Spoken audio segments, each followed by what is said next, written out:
Unless proven beyond reasonable doubt. Ganun ako eh. Hindi ako basta naniniwala kahit ni-report ng mainstream media. Pero share ko na po sa inyo kasi pinangalanan na po. Kanina, Jinggoy man lang yan. Although pumapasok na sa isip ko, wala man ibang Jinggoy na pwedeng mag-resign. O taga-gobyerno na alam natin, kilala natin, kundi yung senador. Lalo pa, mga kababayan, noong March 20, 2025, may chismis si Ramon Tulfo.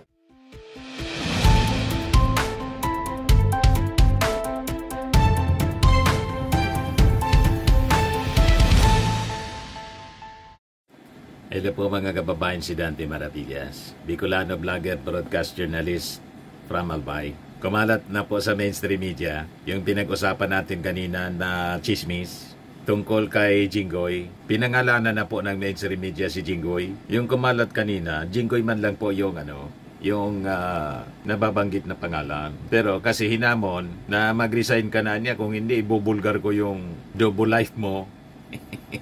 Kasi ang sabi, nagawan po siya ng jowa. Ayan pinangalanan na po ng Abante News. Robby Tarosa, may bantang pasabog versus Jinggoy Estrada. Si Jinggoy pala yung minimin. Ako wala akong idea. Gawan niya Mr. Maravillas, parang nagsasagin-sagin ka. Nagkukunwari. Ayoko po akong mauna na magpakalat. Hayaan ko muna yung mainstream media yung mag-pick up ng balita na magbibigay ng full name kung sino si Jinggoy. O diba? Mahirap na po. Baka sumabi tayo. Ngayon, pinangalanan na po ng mainstream media kung sino si Jinggoy. Lumalabas si Jinggoy Estrada po, yung senador. Yan yung inaaway mga kababayan ni Robby Tarosa. Hindi ko man to kilala kung sino ito si Robby Tarosa. May nag-share lang sa akin. Nag-viral kanina. Ayan po ang kwento. Robby Tarosa, may bantang pasabog versus Jinggoy Estrada. Jinggoy, mag-resign ka na, kundi I will be forced to tell the country about your double life. You are one of the reasons ba't kami nag-iwalay. I have all the receipts. Dear, try me. Pareho lang kayo ng ex ko, baboy. Yan publish po ng Abante News. Wala po akong kinalaman dito Kahit hindi ko po ito ibalita, malalaman pa rin ninyo. Diba? Pero ako, duda pa rin po ako sa kwento. I refuse to believe. Kasi si Jinggoy po, barako ang itsura. Sabagay, si Rostom nga. Si Rostom, kilala ninyo si Rostom? Si Rostom. Basta si Rostom. Alam na ninyo kung ano nangyari kay Rostom. Barako si Rostom. Sa pangalan pa lang po, barako na Rostom. Kaya ito si Jinggoy, ganun pa rin, I refuse to believe. Unless proven beyond reasonable doubt. Ganun ako Hindi ako basta naniniwala kahit ni-report ng mainstream media. Pero share ko na po sa inyo kasi pinangalanan na po. Kanina, Jinggoy man lang yan. Although pumapasok na sa isip ko, wala man ibang Jinggoy na pwedeng mag-resign.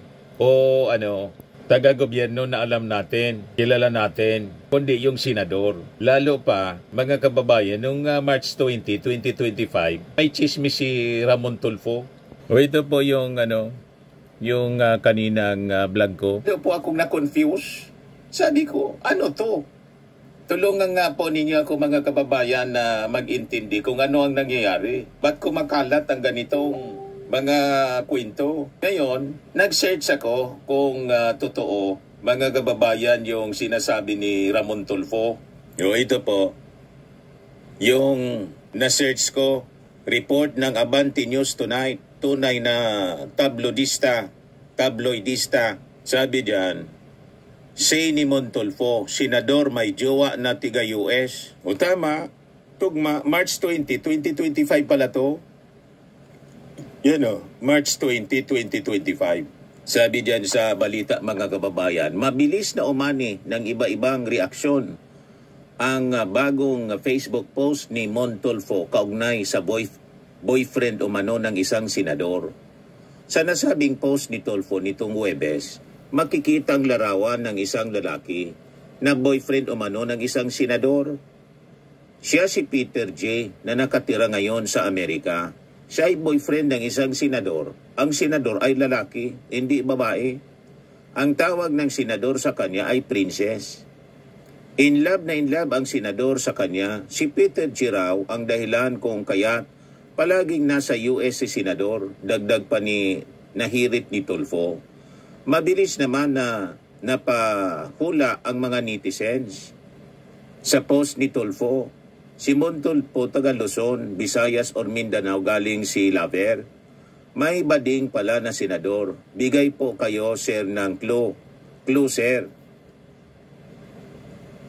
Chismoso pala niya, Mr. Maravillas, itong si... Si Mon Tulfo, ang tanda-tanda na. Ngayon, connecting the dots, kinunik mga kababayan bigla ng Abante News. Pinos na mismo yung picture ni Jinggoy.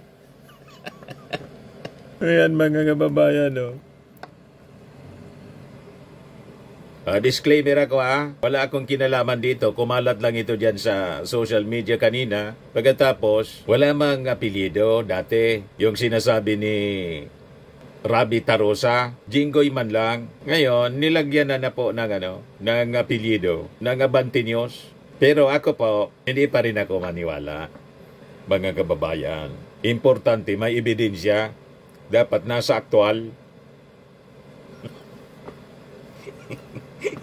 Baka pang paninira lang ito mga kababayan kay Jinggoy.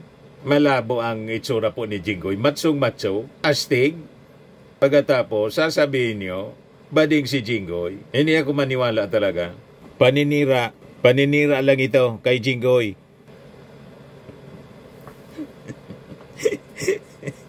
Ano ba? Dapat may resibo. Pero sabi ni Rabi Tarosa, may resibo daw siya.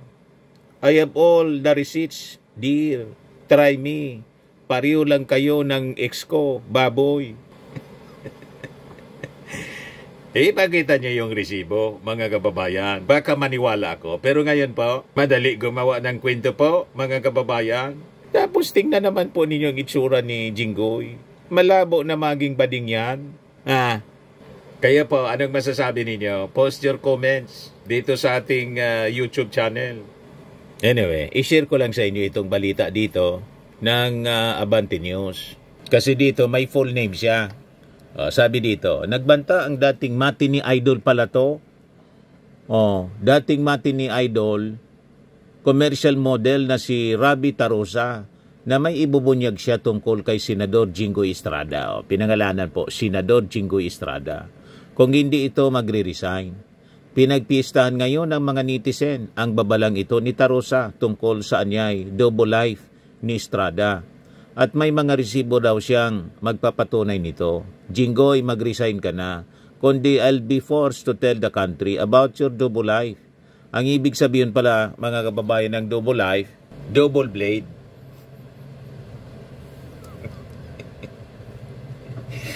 Paano naman na niya, Mr. Maravillas? Saan ka ba niya nakatira sa Mars para hindi mo... Wala talaga pa ako. Wala ako.